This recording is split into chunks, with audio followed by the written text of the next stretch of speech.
Salut tout le monde. Dans cette vidéo, je vais vous expliquer l'héritage et visibilité, ou bien ce qu'on appelle les spécificateurs d'accès. L'héritage est une des pierres angulaires de la programmation orientée objet. Une des caractéristiques les plus intéressantes de Java est la réutilisation de code. Ça veut dire que on peut reprendre des bibliothèques de classe et on peut en créer d'autres. Alors il faut faire plus que copier du code et le changer. L'astuce est d'utiliser les classes sans détériorer le code existant. Alors quand on applique l'héritage, on prend la classe existante et on en fait une version spéciale. En général, cela signifie qu'on prend une classe d'usage général et on l'adapte à un cas particulier. Une classe dérivée hérite des champs et méthodes de sa classe de base. D'ailleurs, c'est l'objectif de cette vidéo. Je vais essayer de vous montrer les spécificateurs d'accès et qui va carrément nous aider pour comprendre cette règle ou bien ce concept. Alors dans cet exemple, on voit clairement dans ce diagramme de classe deux classes, une classe mère et une classe fille. Bon, pour simplifier, alors j'ai nommé la classe mère A et la classe fille B. Et vous voyez les symboles plus, moins, dièse. Alors plus, ça veut dire qu'on a un spécificateur d'accès public. Lorsque vous voyez le moins, ça veut dire que c'est private et dièse, c'est protected. Alors on va essayer de comprendre ces spécificateurs d'accès en implémentant carrément cet exemple. Alors ce IntelliJ, je vais commencer par créer la classe A. Alors on a ici public classe A. Bien sûr, la première des choses, donc je vais commencer par déclarer les variables d'instance. Alors donc on a trois variables d'instance. La première variable est le spécificateur public de type integer, donc je vais l'appeler x. Et bien sûr la deuxième variable y, donc je vais la déclarer private. Vous voyez donc c'est le même type de données, donc j'ai pris integer. Et la troisième variable protected int z. Très bien. Alors maintenant, s'il vous plaît, vous voyez donc d'après la règle, on a dit que les variables publiques et protected, on peut les utiliser dans la classe fille. Bon, maintenant je vais commencer à créer les constructeurs. Alors pour ça, donc je vais créer deux constructeurs. Alors je vais commencer par le constructeur par défaut. Alors public A ne transmet aucun paramètre bien sûr. Alors ce constructeur il a comme rôle d'initialiser les variables d'instance. Alors je vais mettre ici this.x, on reçoit 0. La même chose pour y et z. Okay. Z on reçoit 0. Très bien. Alors maintenant, je vais définir le deuxième constructeur, le constructeur qui doit transmettre les trois variables d'instance. Bon, trois paramètres plutôt, qui sont similaires aux variables d'instance. Alors, int x, int y et int z.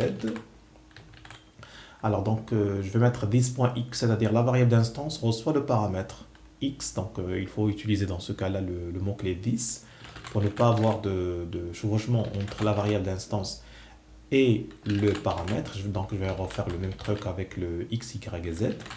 Alors maintenant je viens de définir les trois variables d'instance. Alors maintenant pour afficher les informations, alors je vais créer une méthode d'affichage. Bon, je vais l'appeler affichage.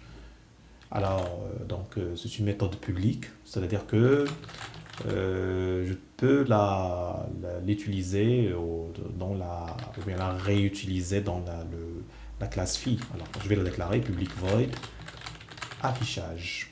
Donc, il ne transmet aucun paramètre comme vous pouvez le voir. Alors, dans cette méthode, donc, qu'est-ce que je vais faire? Alors, je vais afficher le x et le y et z. Donc, je vais mettre ici un system.out.println et je vais afficher ici le x, y et z. Bon, après, donc une fois que j'ai terminé, alors je vais définir la classe B.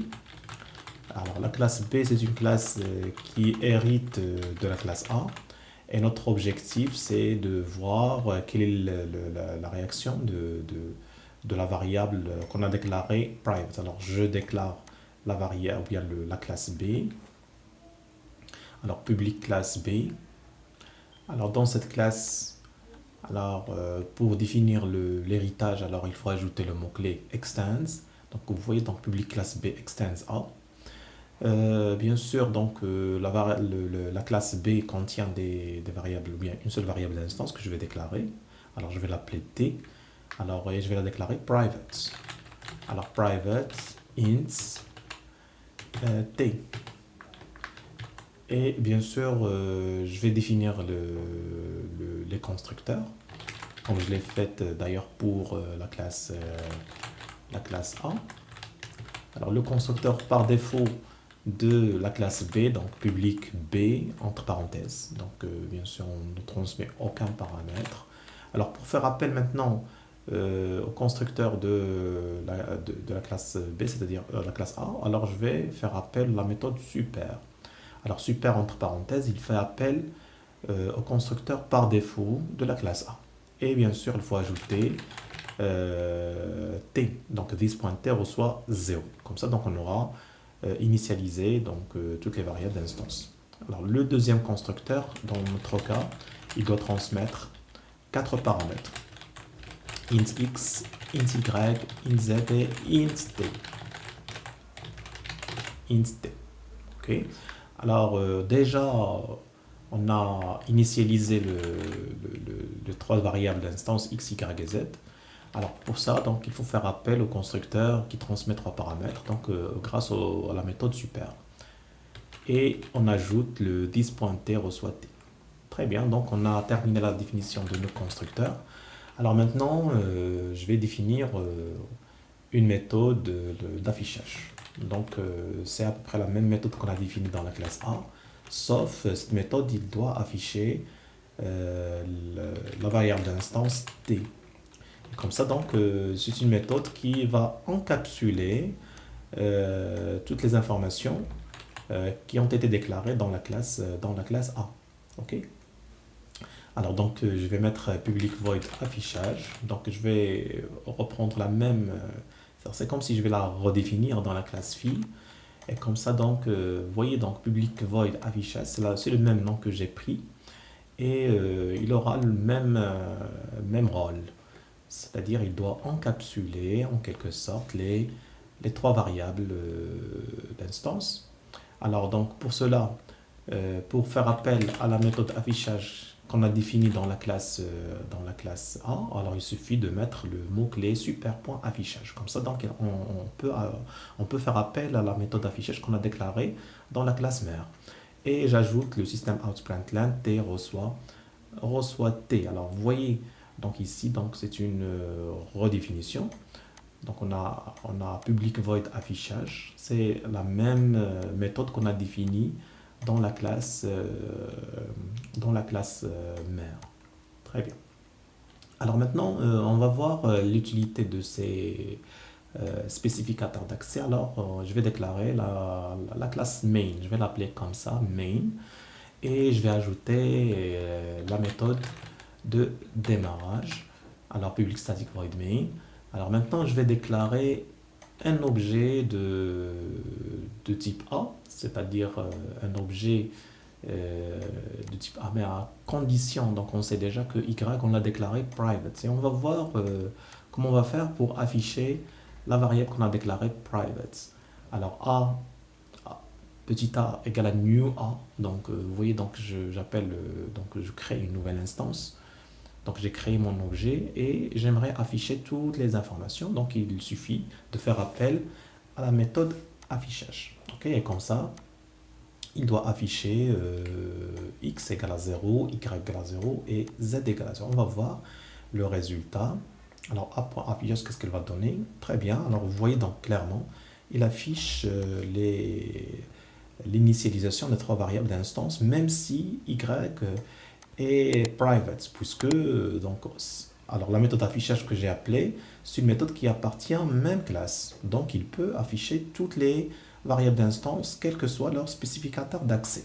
Bien, alors maintenant je vais déclarer un deuxième objet. Alors je vais l'appeler A1. Mais à condition maintenant, je vais mettre new A et je vais faire appel au deuxième constructeur, c'est-à-dire je vais initialiser X, Y et Z2. Donc j'ai pris 10, 20 et 30. OK. Et après, alors maintenant, donc, je vais faire appel à la méthode d'affichage. Et on va voir qu'est-ce qu'il doit afficher. Alors, qu'est-ce que vous remarquez?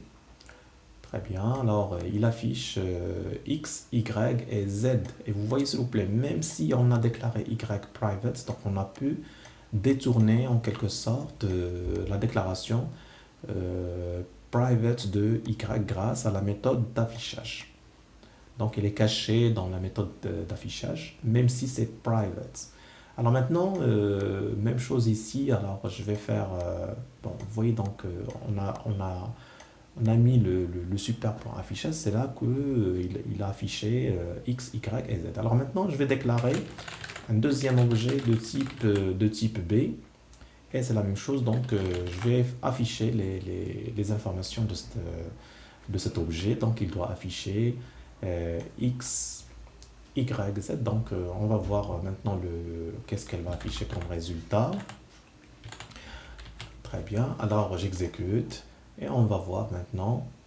Alors, qu'est-ce qu'on voit? On voit clairement donc X égale à 0, Y égale à 0, Z égale à 0 et bien sûr T égale à 0. Très bien.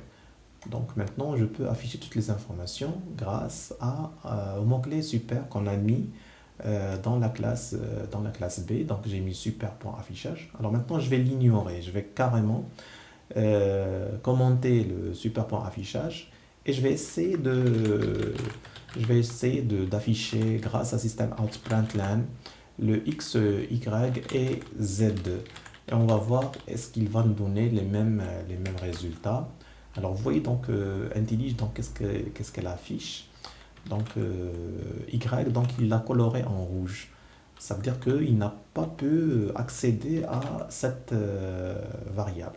Pourquoi? Puisque c'est une variable qu'on a spécifiée private dans la classe A. Donc ça va être impossible d'afficher le contenu de cette variable.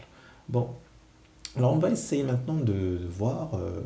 Alors, donc je vais mettre ici system.out.println et je vais afficher Z.